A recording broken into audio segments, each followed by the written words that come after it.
Ini saya berikan ijazah ya, untuk meringankan persoalan hidup. Satu, yang ini tadi, jaga rahmat Allah. Yang kedua, banyak salawat pada Nabi. Allahumma salli ala sayyidina Muhammad. Banyak salawat pada Nabi. Itu orang yang sering salawat pada Nabi, salah satu faedahnya insya Allah dimudahkan urusan hidupnya. Salawat, banyakin salawat. Salawat dengan rasa cinta. Walaupun sekedar salawat pun Allah berikan jawaban. Ini saya tanya nih, kita istighfar sendiri sama Allah, astagfirullahaladzim, dengan kita berwasilah menggunakan salawat, kira-kira mana yang paling utama? Tapi jangan tebak-tebakan. Mana yang paling utama? Gini. Dua-duanya utama. Tapi kalau kita mau dilihat, mana yang paling berpotensi diterima, itu salawat. Kenapa? Kalau kita istighfar langsung kepada Allah, ya Allah, ampuni dosa saya. Bagus. Langsung hubungan. Tapi Allah masih melihat ketulusan hati kita.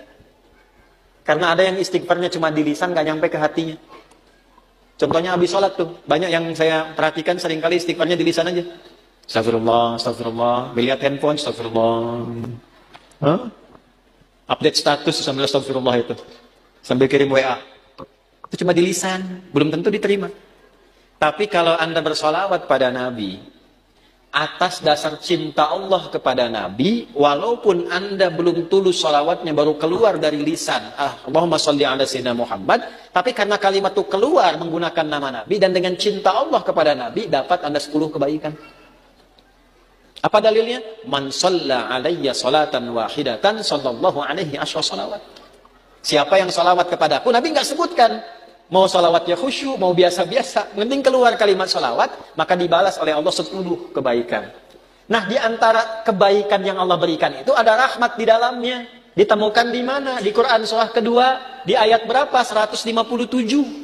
Al-Baqarah ayat 157. Bunyinya bagaimana? Ulaika alaihim salawatun min rabbihim wa rahmah. Wa ulaika humul muhtadun. Ada orang-orang yang hidupnya dijamin oleh Allah mendapatkan salawat dari Allah. Apa makna salawat dari Allah? Pujian yang melahirkan rahmat. Tahu dari mana rahmatnya? Kalimat setelahnya berupa tafsir. Salawatu wa rahmah. Apa makna rahmat di sini? Memudahkan urusan hidup. Dari mana dalilnya? Kalimat setelahnya. Wa ulaika humul muhtadun. Dan merekalah orang-orang yang dimudahkan hidupnya. Dari mana tahunya kalau ini kemudahan hidup? Pada ayat sebelumnya, ayat 155 dan 156. Bagaimana bunyinya? وَلَنَبْلُوَنَّكُمْ بِشَيْءٍ مِنَ الْخَوْفِ وَالْجُوعِ وَنَقْصٍ مِنَ الْأَمْوَالِ وَالْأَنْفُسِ وَالثَّمَرَاتِ وَبَشِّرِ الصَّابِرِينَ الَّذِينَ إِذَا أَصَابَتْهُمْ مُصِيبَةٌ قَالُوا إِنَّا لِلَّهِ وَإِنَّا إِلَيْهِ أُولَئِكَ عَلَيْهِمْ صَلَوَاتٌ مِّن رَّبِّهِمْ وَرَحْمَةٌ wa ulaika humul muhtadun. Duhai kalian yang hidup, aku akan uji dengan berbagai ujian supaya membuat hidup kalian berkualitas, kalian lebih baik lagi. Ujian itu satu bentuknya kekhawatiran. Sekarang pun ada yang khawatir kapan Ustadz selesai ngajarnya. Walju, karena saya mulai lapar. Wa naqsi minal amwal, ongkos sudah mulai berkurang. Wal anfus, ada yang sakit, ada yang meninggal. Wa thamarat, ada yang hasil kerja kerasnya dibawa orang. Wa basyiris sabirin, berbahagialah orang sabar. Bagaimana cara sabar? Alladzina idza asabatuhum musibah, yang kalau diuji dengan masalah ini, qalu, mereka meyakinkan pada hatinya, inna lillahi wa inna ilaihi raji'un. Ini ujian dari Allah supaya membuat saya berkualitas, dan pasti Allah kasih solusinya. Bagaimana cara mendapatkan solusinya? Kalau orang-orang sudah bersikap begini tawakal pada Allah, maka dia berburu rahmat Allah. Ulaika alaihim salawatum min rabbihim wa rahmah. Orang sabar begini dipuji oleh Allah, diberikan rahmat. Kalau Allah sudah kasih rahmat, maka Allah berikan kemudahan untuk menyelesaikan semua masalah hidupnya. Maka orang-orang yang mempraktekkan hadis ini, ar-rahimuna, orang-orang yang berkasih sayang, mempraktekkan hidup dengan rahmat, langsung otomatis dijaga oleh Allah dengan rahmatnya ini, supaya dimudahkan semua urusan hidupnya. Semakin kuat prakteknya, semakin mudah hidupnya. Saya berani berkata begini karena saya mencoba, benar enggak ini kan, dengan keyakinan tuh. Benar enggak tuh untuk menenangkan hati, bukan meragukan itu. Seperti kata-kata Nabi Ibrahim, ya, di Al-Baqarah ayat 260. Wa idh qala Ibrahimu rabbi arini kaifa tuhyil mauta qala awalam tu'min qala bala walakin liyatma'inna qalbi. Ya Allah, tunjukkan padaku bagaimana cara engkau menghidupkan yang mati. Kata Allah, kamu belum yakin. Kata Nabi Ibrahim, saya yakin ya Allah, supaya hati saya tenang saja. Saya lihat orang-orang dulu, kok betapa mudah hidupnya. Kita praktekkan satu-satu. Melihat orang dengan kasih sayang. Mencoba untuk memaafkan, mencoba untuk berlapang dada. Menempatkan pada tempatnya. Latihan aja, baru latihan itu dimudahkan, Pak. Baru latihan.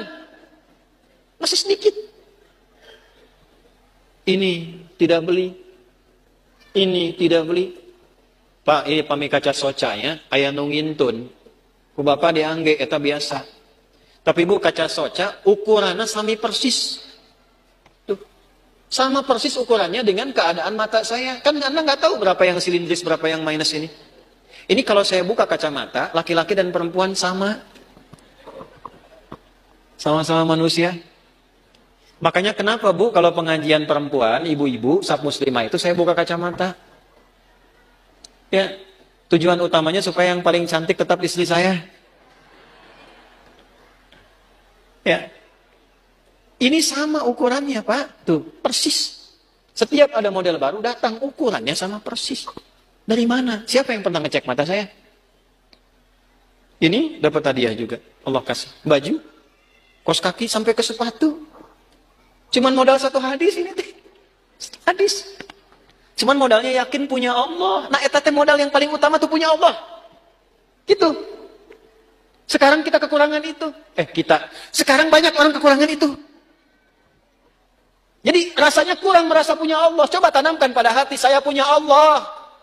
Maka Anda tidak akan takut kehilangan jabatan. Kalaupun harus jujur. Karena punya Allah. Qulillahumma malikal mulki tu'til mulka man wa tanzi'ul mulka mimman. Karena punya Allah jangan takut kehilangan harta kalau harus sedekah. Karena punya siapa? Allah. Makanya dekati Allahnya. Ittaqillaha haitsuma kunta wa atbil hasanata sayyi'atal hasanata ihfadillaha yahfad. Jaga Allah, Allah jaga kita. Jaga Allah itu maksudnya apa? Jaga diri kita tersambung dengan Allah. Dipakai hadisnya, pakai. Praktekkan dalam hidup. Saya bukan ingin nunjukkan, ini berhasil. Tidak, bukan itu. Kan bicara kalau mengalami itu enak gitu. Menceritakan pengalaman ulama itu enak yang sudah terjadi. Dulu orang begini dijaga oleh Allah. Imam Nawawi itu selama hidupnya, 99% makannya diantarkan oleh ayahnya. Makannya cuma sekali malam, ba'da isya. Apa yang dimakan? Kue kering dengan zaitun. Minumnya sebelum subuh. Setiap hari sampai meninggal. Karena beliau meninggal duluan, bapaknya baru meninggal 7 tahun setelah Imam Nawawi meninggal. Saking bapaknya ingin jaga anaknya terhubung dengan Allah, makanannya dijaga. 1%-nya kalau diundang, ada jamuan dipastikan dulu halal. Nggak mau makan sendiri, yang lain diajak makan sama-sama. Imam Nawawi itu. Makanya sampai sekarang berkah, kitabnya masih kita jaga dan kita kaji. Sampai sekarang. Karena apa? Menjaga hubungan dengan Allah. Ya. Nah, itu yang kedua. Kalau kita benar jaga dengan Allah melalui rahmat Allah, praktekkan hadis ini, insya Allah hidup kita pun dijaga, dimudahkan oleh Allah sesuai dengan kadar maslahat dunia akhirat kita.